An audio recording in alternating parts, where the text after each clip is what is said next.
If you want access to bonus episodes, reading lists for every series of Empire, a chat community, discounts for all the books mentioned in the week's podcast, ad-free listening, and a weekly newsletter, sign up to Empire Club at www.empirepoduk.com. So this is an advertisement for the wonderful Jaipur Literary Festival, the greatest literary festival in the world. Teamwork Arts, their producers, and my wonderful co-director Namita Gokhale are in our 18th year of hosting a great celebration of books, ideas, music, and art, where we welcome brilliant speakers to the pink city of Jaipur, from Nobel Prize winners to Pulitzer to Booker awardees to Sahitya Academy awardees to the people that have won all the great literary prizes across the world. And we should also flag that we don't just host the festival in Jaipur. We have a whole variety of satellite festivals across the world, from Valladolid in Spain, Seattle, New York, Boulder, and Houston in the United States. And in particular, we have JLF London marking its 12th year at the British Library in 2025, a cross-cultural voyage of literary narratives and inspirational speakers. So you should all come along. This year's dates are the 13th to 15th of June, so be sure to book your spot once the ticket link goes live. Visit jlflitfest.org/London for updates. That's jlflitfest.org/London. Welcome to Nada Yada Island. Next on Metro's Nada Yada Island podcast. I almost fainted when the 4 new bombshells arrived. 4 free Samsung Galaxy A16 5G phones at Metro. No way. And finding out the 4th line is free. Oh, things got heated. That's wild. Join Metro and get 4 free Samsung 5G phones. Only at Metro. Plus tax. Bring 4 numbers and an ID and sign up for any Metro Flex plan. Not available currently at T-Mobile or been with Metro in the past 180 days. This episode is brought to you by Amazon Prime. From streaming to shopping, Prime helps you get more out of your passions. So whether you're a fan of true crime or prefer a nail-biting novel from time to time, with services like Prime Video, Amazon Music, and fast free delivery, Prime makes it easy to get more out of whatever you're into or getting into. Visit Amazon.com/Prime to learn more.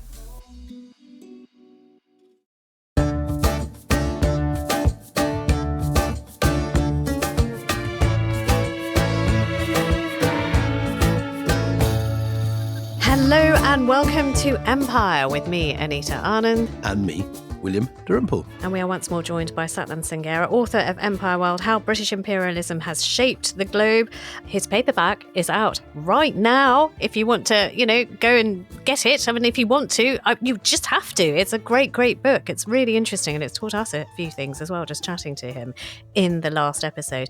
Just before we sort of launch ourselves on something that is more miserable, which is something you touched on in the last pod, Satnam, about the classification of plants. Linnaeus, I actually didn't realise, also classified human beings. Just remind people who may not have listened to the last episode of what Linnaeus did. I think a little recap of that would be interesting. Yeah, Linnaeus was a prominent botanist of the 18th century. He created the modern system of classifying plants and organisms, crucially, because he classified plants in this very clever way, but he put humans into the classifications according to their geographic origin and skin colour, decided that Europeans were great, Africans were crafty and indolent. And this is the way in which botany helped to reinforce imperial racism. And it's a deeply controversial subject. This kind of classification is a real thing. I mean, when I did Patient Assassin, and I was talking about Sir Michael O'Dwyer, who was the Lieutenant Governor of Punjab at the time, he loved classifying people plants. And he went through the different sort of tribes, as he called them, of the Punjab, and gave them all sorts of sort of 3-line, and none of them really very lovely. I think there were sort of 2 sets of people he quite endured, and the rest, they drink too much, they fall over, they're crafty, all of those kind of words. But they were presented just like the biology classifications I studied at school. So it is a real mode of thinking that you put people in boxes like you put plants in boxes. And it continues now. It shapes because those people decided, for example, that certain people were martial races, including Sikhs. As you can tell from our physiques, we're not, right? Speak for yourself. I could have you.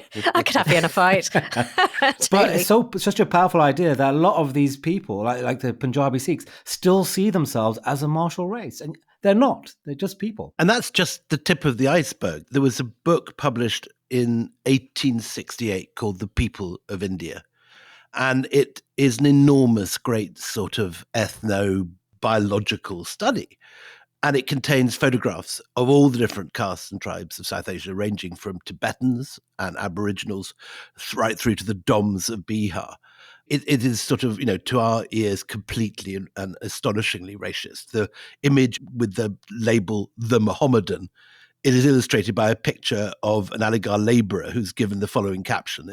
His features are peculiarly Mohammedan and exemplify in a strong manner the obstinacy, sensuality, ignorance and bigotry of his class. It is hardly possible, perhaps, to conceive features more essentially repulsive.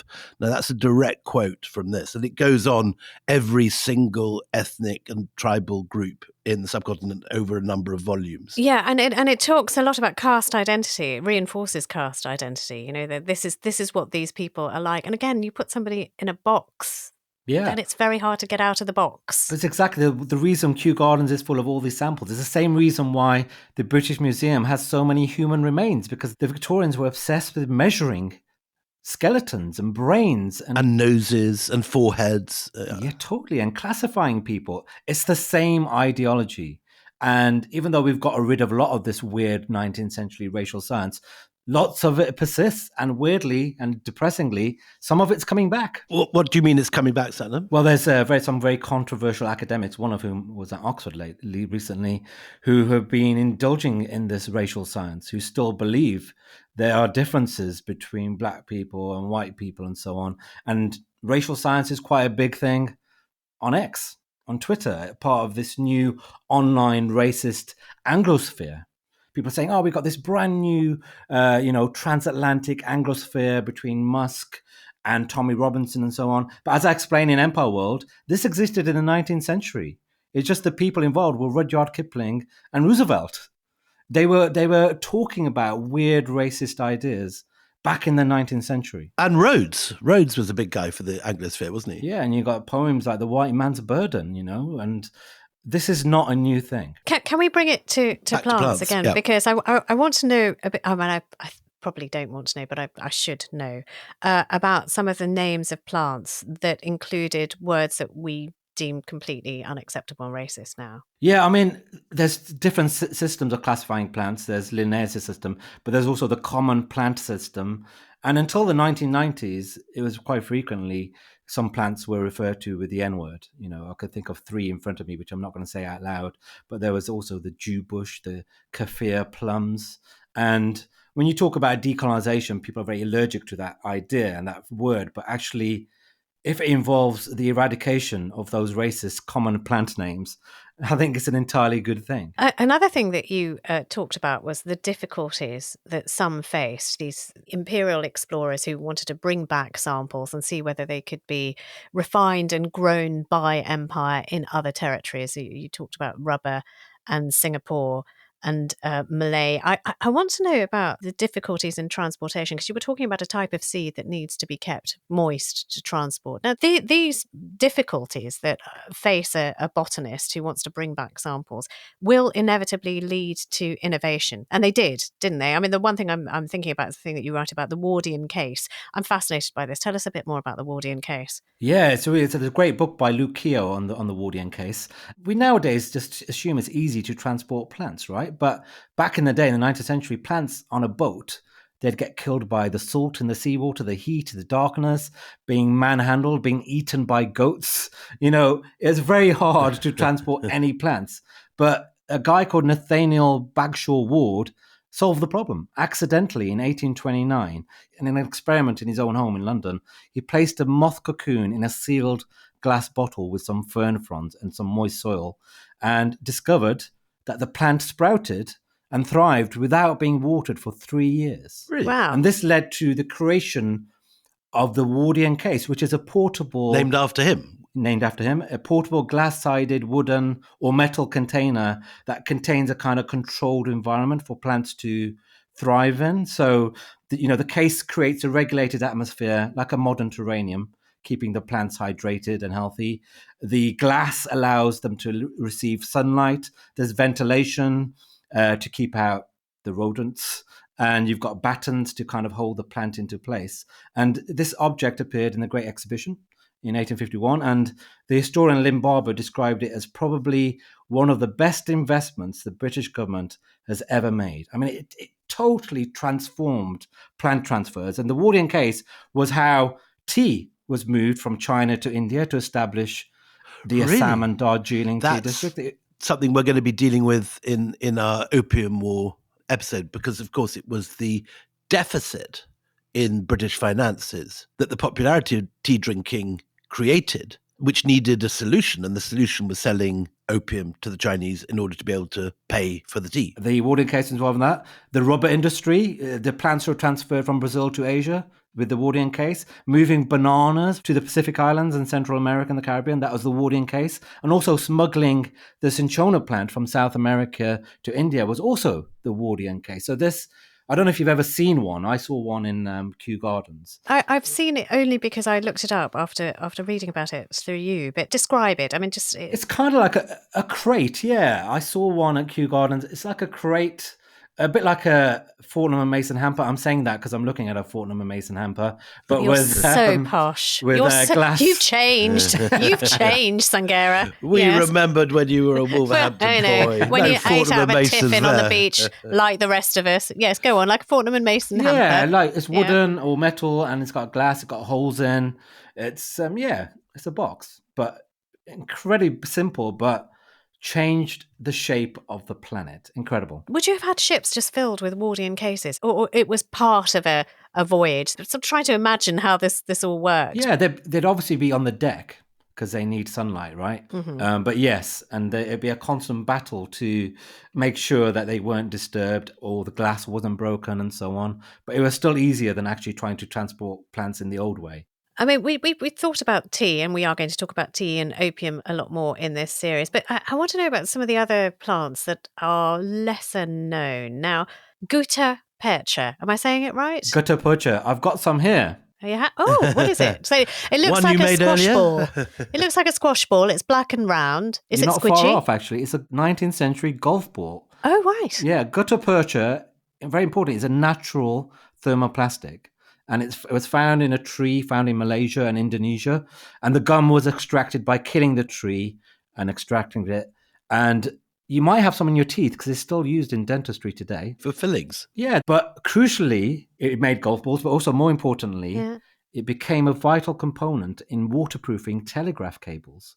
So gutta percha made telegraph communication, Morse code, speedy news reporting, international communication possible. So this one plant changed the way in which empires were managed, the way wars were waged. Incredible. And also the places where these wires, cables were laid are also where the cables are still laid because they chose the shortest route.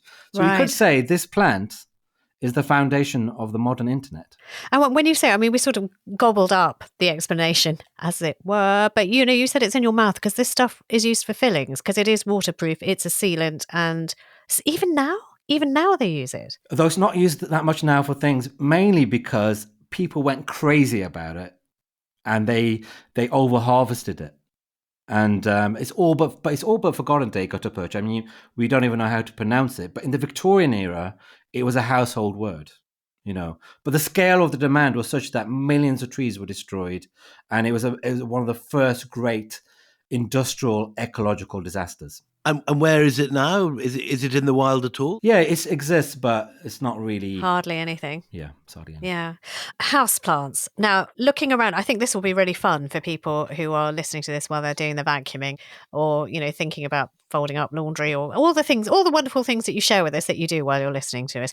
If people were to look around their house, I'm just thinking of like household favourites. So a lot of people have ferns, cheese plants. What are their origin stories, Sanam? Yeah, that's the thing. We see a lot of these plants as intrinsically British, but almost all of them came from the empire. So fern-mania convulsed 19th century Britain, became very fashionable to display ferns, actually in Wardian cases. Really? Yeah. But there was a massive downside to this. So people were taking ferns from Australia, from America and so on, and bringing them back and causing huge damage just so they could have them in their drawing rooms. And the other great imperial plant in the household was the palm. Queen Victoria famously introduced the palm into her residences, and it became a symbol of empire. Rudyard Kipling uses the palm as a symbol of the empire in one of his famous poems. Was that part of her trip to Kew Gardens you mentioned in the last episode, when she spent 3 trips to go and see the palm house? Yeah, it's possibly related. But yeah, I mean, palm was not only beautiful, it's an industrial super product. So that became a symbol of empire. But then the biggest thing change was in gardens. And obviously, most of our plants in our gardens come from elsewhere. The Romans gave the British grapevine. The rosemary came in the 14th century. But in the 18th century, everything changed because of 2 men, a man called John Bartram and a man called Peter Collinson. John Bartram was in America, he was in Philadelphia. Peter Collinson was in London, and they came up with a scheme called Bartram's boxes.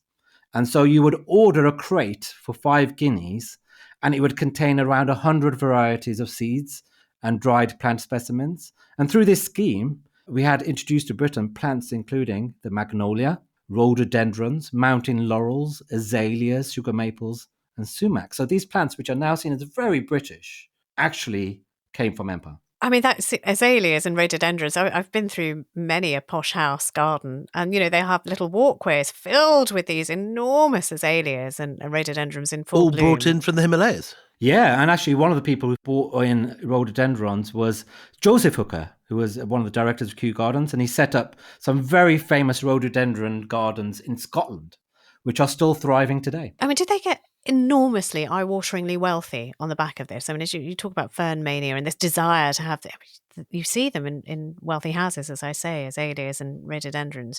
Does it make them a lot of money? It's more that rich people spent the equivalent of millions of pounds of getting these plants. I don't know what the equivalent would be. I don't know, having a robot, if you're very rich, or having a Rolls Royce. Like, they were such status symbols in stately homes. And did people go and collect them themselves? I mean, if you were a landowner on the west coast of Scotland, would you make a trip to Bhutan or to Sikkim and get your rhododendrons and azaleas, or did you just get a Bartram box? You get a Bartram Collinson box to do it for you? If you're relatively ordinary, you had the boxes, but if you were rich, you probably employed botanists. If you were the East India Company, you hired Joseph Banks or William Hooker to do it for you. Another plant, or rather tree, which I'm not that familiar with, but everybody was mad for it at one time in Victorian England, is the Jamaican lacebark tree. Now, first of all, what does it look like? What is it? I've seen a sample in Kew Gardens, actually. It's basically a tree. The only way I can say it, it's a tree. When you cut through the bark, it's got lace inside. It's incredible. It's like got a doily inside it, and it grows to around 13 or 30 feet. It was only found in the rocky crevices of Jamaica's mountains. But the Victorians, who loved anything lacy, went crazy for it. I'm just looking it up now. It's extraordinary stuff, isn't it? And so people used it to make hard-wearing clothing. People made whips out of it for enslavement, doilies and fans. Antimacassars? Charles II was said to have been sent a suit made entirely of lace bark. And it was presented as a wonder material, again, at the Great Exhibition of 1851. It was a bit like graphene. I mean, you've got this bark where you've got a cloth inside, so it saves you a lot of the hassle of having to create a cloth. What did you just cut it? You cut it very thinly, or is that how it works? Or you take away the outer bark of the tree very carefully, and it reveals inner layers, and it's like a net-like in structure. And then you soak that in water to soften it to make it pliable. And then you stretch it and you can make amazing things, or you can layer it. It's very lightweight, very breathable, very unique. And people went absolutely crazy, a bit like gutta percha. And guess what happened? Yeah, they killed it off. Over-harvested it, killed it off. Well, although I've just had a look at one of these posh websites that sends pot plants to your home, a little bit like, the Bartram boxes. And you can buy lacebark trees for your home. We can all get mail-ordered lace But bark, you can get mail order lace bark trees for £35. You can get a young lace bark tree. Also, I just wanted to explain one thing that William said, because this is something that if you're posh, you know all about it. And I only found out about it quite late in life. But an antimacassar, this is a sort of a doily that goes on the back of a sofa, so that if you've got heavily Brill creamed oiled hair, you don't stain the material. Or in a train, famously. All British rail Yeah. trains used to have antimacassars on the back of the seats so that people travelling with oiled hair would not wreck the furniture. No, I was quite an advanced age when I learnt about this because, in India, nobody cares and every seat is stained quite merrily. If not with cares. that, with pan all over the walls and the floor. Nobody cares. Okay, so that's the Jamaican lace bark tree. And it also appeared at the Great Exhibition. And the Great Exhibition, again, of 1851 is such an interesting place because it's a shop front. To be able to take a TARDIS back there, wouldn't you? An amazing thing. It was not only a flex, an imperial flex of look how powerful we are, look at what our reach is, but it's a shop window to say, look, this is something, like the latest robot vacuum cleaner. This is what you really need in your life. And people would come, I think it was 1/3 of the population of Britain go through the doors of the Great Exhibition. And, they would see things and suddenly covet them. Because if they were in there, the greatest shop window on earth, also entirely made of glass, like the farmhouse of the last episode at Kew Gardens, and you would want it. So these crazes, you can find their roots stretching into the soil of the Great Exhibition. The kind of world I grew up in Scotland still had these plantings of trees, azaleas, rhododendrons, but also things like giant hogweeds, which we sort of take for granted and are now kind of virtually native. Giant hogweed is what? Giant hogweed comes from New Zealand originally. What does it look like for those who haven't seen a hogweed? It's like a sort of giant cauliflower, but it's something that is one of those Victorian plantings, and you see all over Victorian houses all over, particularly the west coast of Scotland. And same with rhododendrons plantations. It's extraordinary to imagine that it's a foreign plant. No, I know. It's stately home. Azaleas, it's so at home in the stately home. Absolutely right. Look, let's take a break here. And when we come back, let's tackle the prickly problem of the prickly pear. Oh, it's such a clutch off-season pickup, Dave. I was worried we'd bring back the same team. I meant those blackout motorized shades. Blinds.com made it crazy affordable to replace our old blinds. Hard to install? No, it's easy. I installed these and then got some for my mom. She talked to a design consultant for free and scheduled a professional measure and install. Hall of Fame son. They're the #1 online retailer of custom window coverings in the world. Blinds.com is the GOAT. Shop Blinds.com right now and get up to 40% off select styles, plus a free professional measure. Rules and restrictions may apply.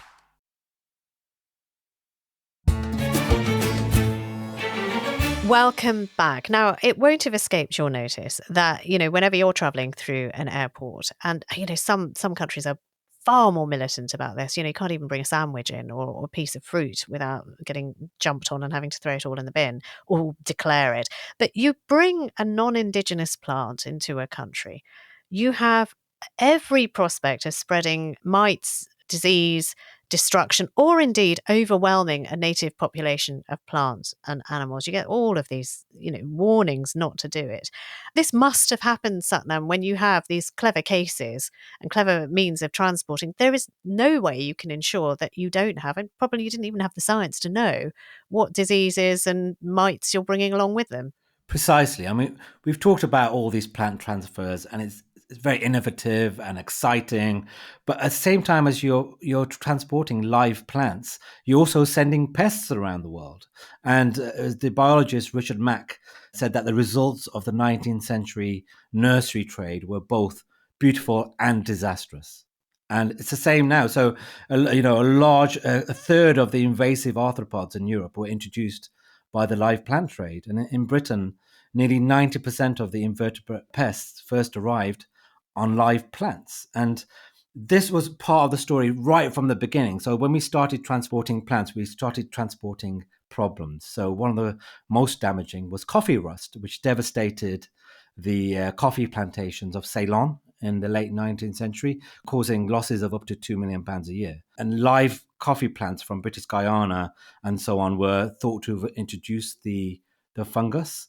And so the planters had to turn to other crops like tea, rubber, and cinchona. And there was another cautionary tale in the prickly pear, which is this cactus found in Mexico and southern states of America. And it was introduced to Australia in 1788 by British colonialists. And it's a prickly pear. I don't know if you've seen it. It's edible. I mean, it's sort of the red thing. You know, when you've got the fork-shaped cactus, you've got the red fruit, which is also quite spiked growing on in there. That's the prickly pear, is it? Yeah, and really good for cattle feed. Problem is, it spread incredibly quickly and it swamped farmland. And so by 1925, it covered more than 60 million acres. Where did it cover so much territory? Australia. In Australia? Gosh, it took over Australia. Farmers right. just had to abandon the land. But it's also a rare example in they almost completely solved the problem. They found that if you introduce the Cactoblastis moth, this they can moth wipe it out. will lay eggs in the prickly pear and destroy it. So they actually managed to, it's a very rare situation where they managed to solve the problem. Yes, I know. We were famously in Australia, they imported rabbits to feed people. The rabbits took over. Myxomatosis becomes a thing. They introduced the dingo, which then very happily starts taking over and eating livestock and stuff. You know, they're unintended consequences. And here I'm talking from Delhi, but next week I'm going to be in Jaipur.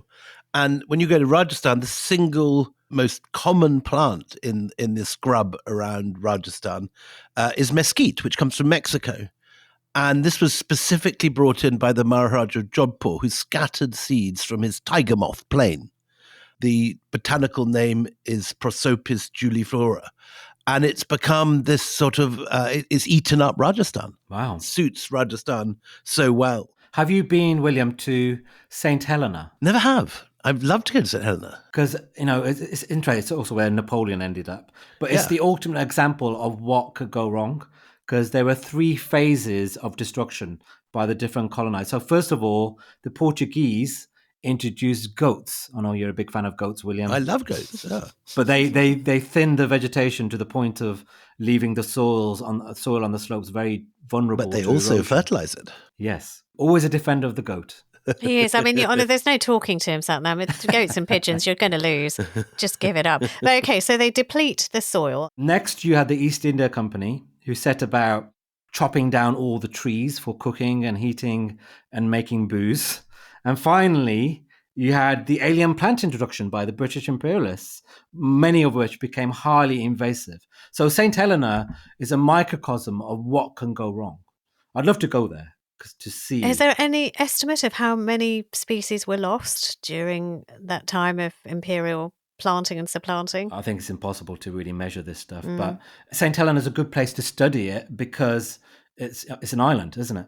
Mm-hmm. So it's a discrete entity where you can monitor it. The thing is that when you introduce plantations in particular, these one-crop economies, you make the nature very vulnerable because you need diversity for a healthy environment. And so whenever you introduce sugar plantations or cinchona plantations, you create huge environmental problems. And there were so many other things that the British did. They stopped the 18th century tradition in Australia of controlled burning in southern Australia. They oversaw the cutting down of oak forests in the Himalayan regions of India and replaced them with pine plantations for resin. And obviously dry pine needles become a cause of wildfires. Barbados was used to the point of utter erosion. The deforestation of Guyana, the West Indies, 60% of New Zealand's forests destroyed. Another example, not in the British Empire, but in the Stalinist USSR, is great swathes of Uzbekistan, where they had monoculture of cotton. And the entire cotton for all the Soviet armies was grown in Uzbekistan. So Stalin was very clear that it should be taken as a kind of national priority to keep this cotton coming in and growing more and more. And when you go to the area around Khiva and northern Uzbekistan, you pass miles and miles and miles of dead earth. And it's not desert, it's earth which has been killed by monocultures. And it is biologically dead. There's nothing you can do with it. And there's miles and miles of it. It's very, very striking. Mahogany is a very interesting one because we all go to these stately homes and marvel at the mahogany furniture. But a lot of it was harvested from the Caribbean. And these mahogany forests were, pulled down to the point of near extinction. And we don't make that connection between the beauty of these 19th century drawing rooms and the environmental destruction that we caused. So, I mean, you can sort of credit this monoculture with the awakening of Gandhi. I mean, he comes from South Africa. He wants to go and do a tour of India to get to know it before he'll get involved in the Congress movement.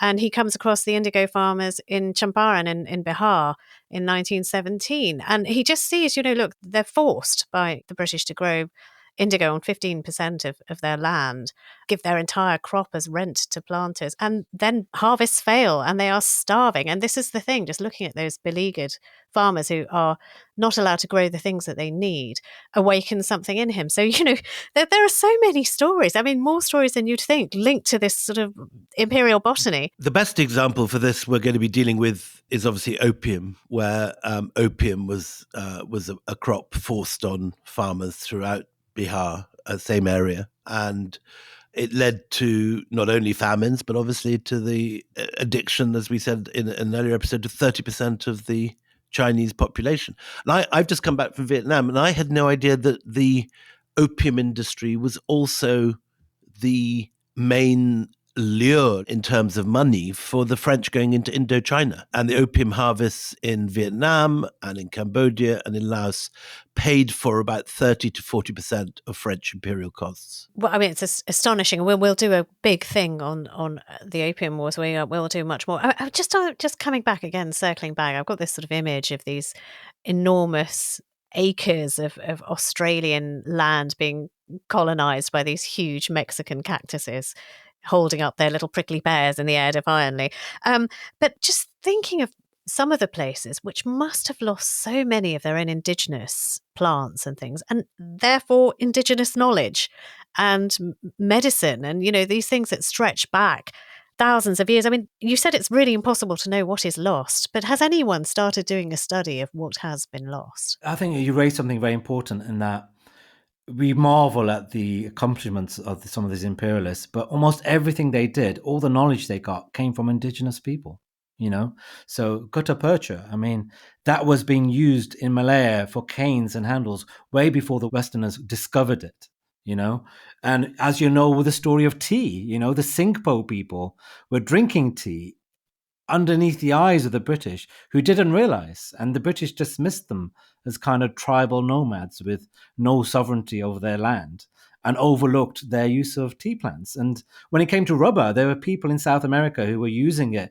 way before the West. And one of the things I saw at Kew was a rubber item made in 1817 by South Americans. I mean, South Americans were using rubber for balls, torches, containers, even for helping with bruises and hemorrhaging, way before the West came. And then, of course, you've got quinine and cinchona, and historians think that actually indigenous people were using this drug way before the West arrived. So we need to acknowledge that the indigenous often were ahead of the West. Well, I mean, 100%. Those are the ones that we know about that caught people's eyes. But the ones that they, weren't interested in or didn't, compute in those days, that are now lost as a result. I'm just thinking about the number of times I've heard, the depletion of the Amazon for, again, growing a monoculture of wood and trees. It's possibly wiping out things like cures for hideous diseases that will be lost forever, which exist in those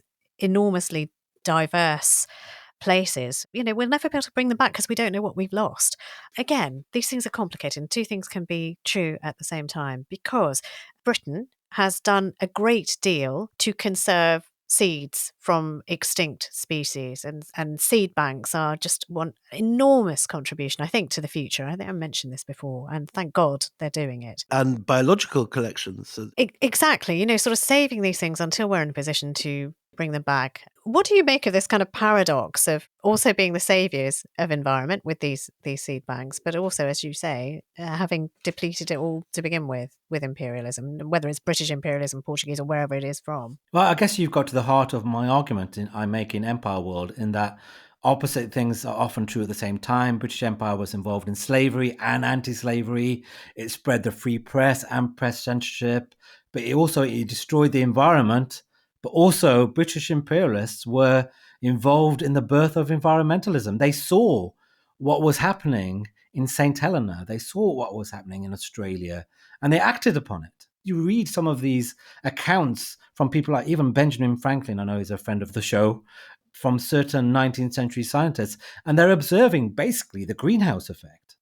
And they then do things about it. So one of the earliest initiatives for soil and forest preservation in the colonies began in St. Helena, with the East India Company starting environmental policies. And this is something that Peter Frankopan picks up on in his great recent book on the environment. The Bombay Forest Conservancy in 1847 was set up to solve the problem that the British had caused. And soon similar policies were taken up in Australia and Canada and South Africa and so on. And you get national parks too, don't you, being introduced quite early on, 1778 in Tobago, the Tobago Main Ridge, which is sometimes said to be the earliest forest reserve in the world, spreading to America, Yellowstone National Park in 1872. Banff in Australia, national parks in New Zealand. And we see national parks as, they're definitely imperial creation, as an intrinsically good thing, except they were created because the imperialists had caused the problem in the first place. And often when they're set up, the indigenous people were often blamed for the problems. And also the indigenous people living there weren't allowed to live their lives as they wanted to, because they were restricted by these environmental policies. So increasingly, even in the 21st century, people are seeing national parks as a very problematic thing, as a contradictory thing. You have this paradox in India today, again in Rajasthan, where I'll be next week. There is this tension between trying to save the tiger and the problem of keeping out the villagers who live in the parks. And in the 1980s and 90s, a lot of the killing of tigers was being done by villagers who resented being kept out of the parks. So they'd leave poison. This happened at a place called Sariska. They'd leave poison so that the tigers would be killed, so that they'd then be allowed back into the empty parks. They saw the tiger being turned, in a sense, into their enemy as an agent of their own exclusion.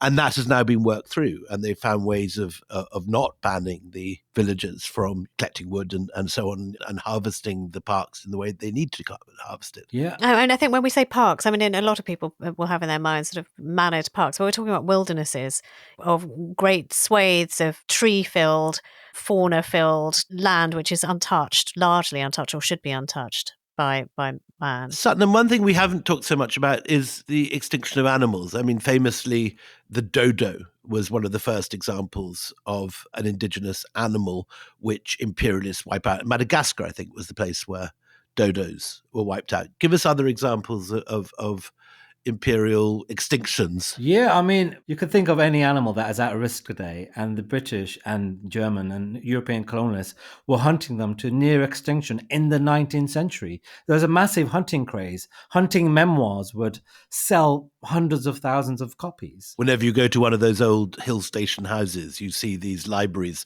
full of unread books of so-and-so's, exactly that, the hunting memoirs of pigs sticking in Meerut and days with the tigers in Nainital and this sort of thing. But then the British and the Germans start panicking because these animals are no longer available. So they set up protection schemes. There was an organization, it's called Flora and Fauna International, still working now, set up at the time to preserve animals. And it's a huge paradox. So I see with the royal family, the royal family now are very keen on protecting wild animals in Africa and India and so on. But the royal family were involved in these hunts. They were involved in helping to make these animals go extinct in the first place.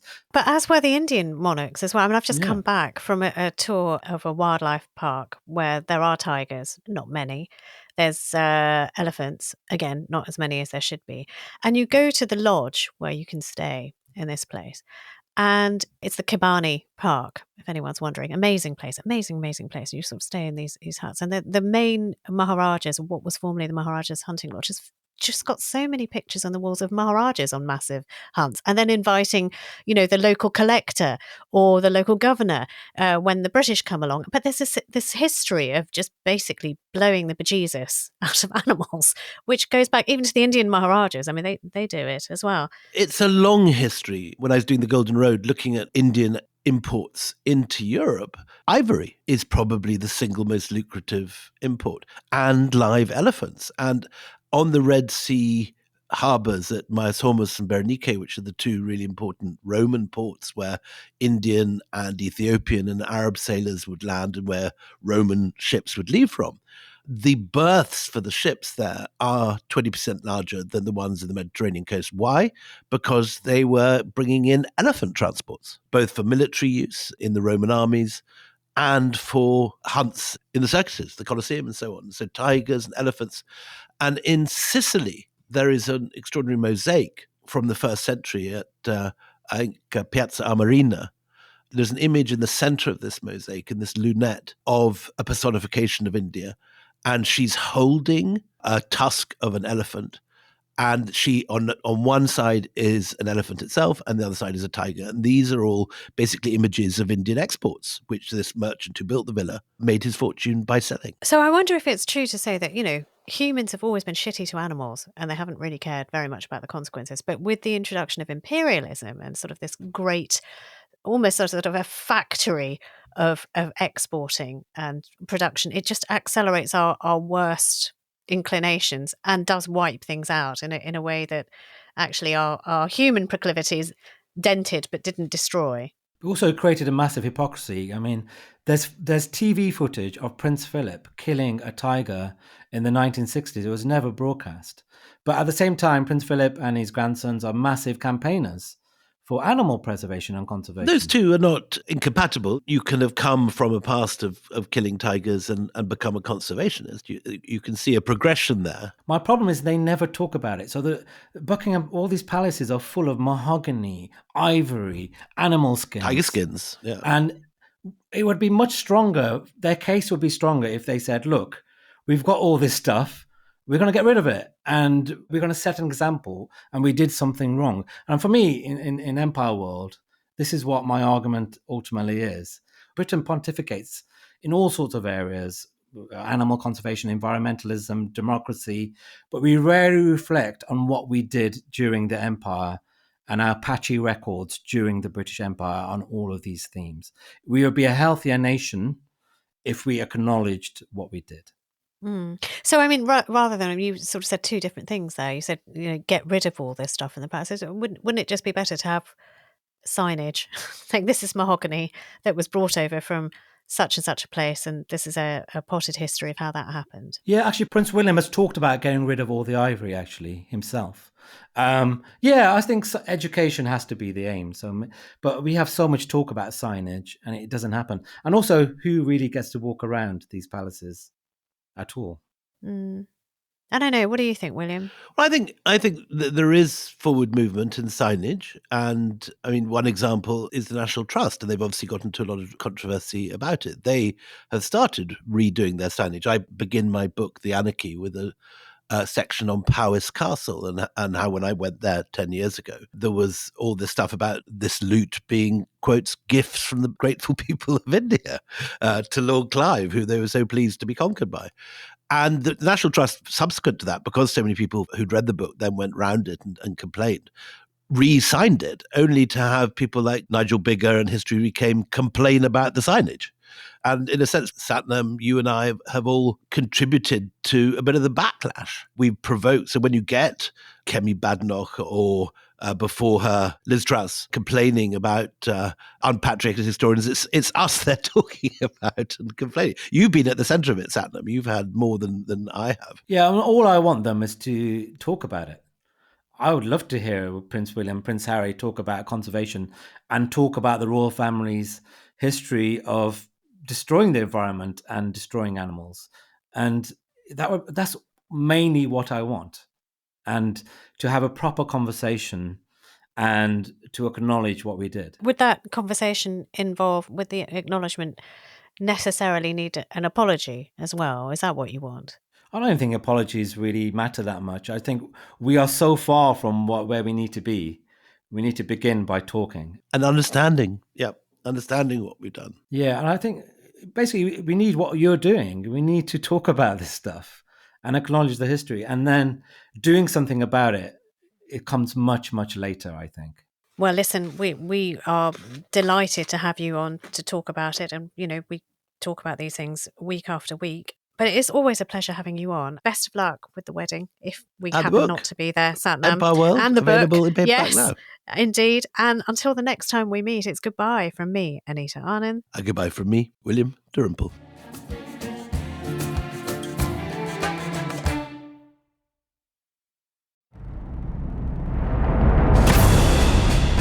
Patrick Bishop here from the Battleground podcast. Saul, David and I are currently on the ground in Ukraine, observing, reporting and testing the mood of a nation at war as it digests what the triumphant arrival of Donald Trump means for them and their future. That noise you can hear in the background is the train we're travelling on from Kharkiv onto the next stage of our visit. And it's not just of vital interest to Ukrainians. The conflict with Russia and what Trump plans to do to end it is of crucial importance to all of us. We're standing at a hinge moment that will determine the world's history. That's why we're here, and that's why you should listen out for a stream of special Battleground episodes that will inform, engage and sharpen your understanding. So stay tuned for some cracking special episodes, starting with our response to Trump's inauguration speech, combining frontline reportage, exclusive interviews with the soldiers fighting this extraordinary war, and razor-sharp analysis from real experts. So do click and follow us wherever you get your podcasts.